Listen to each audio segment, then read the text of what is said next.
Unajua, unaweza ukachukulia poa, lakini Pacome Zouzoua kwanza, kikosi cha kwanza cha Ivory Coast ni jambo kubwa sana. Kucheza dakika 90 kwenye kikosi cha Ivory Coast ni jambo kubwa sana na ushindi mkubwa sana kwa watu waliomsajili kwa klabu ya Yanga na ligi kuu ya soka Tanzania bara.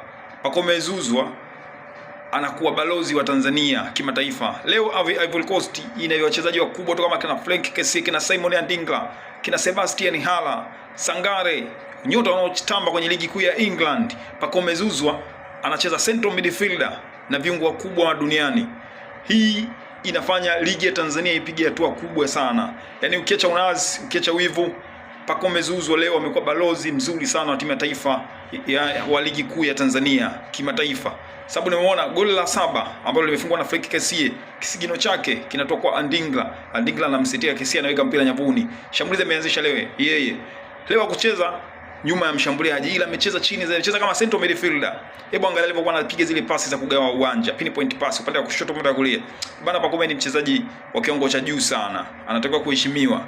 Yes, na hata wale msajili Yanga wanatakiwa ku maintain, waendelee kusajili wachezaji kama Pacome wa kiwango cha juu kama hawa.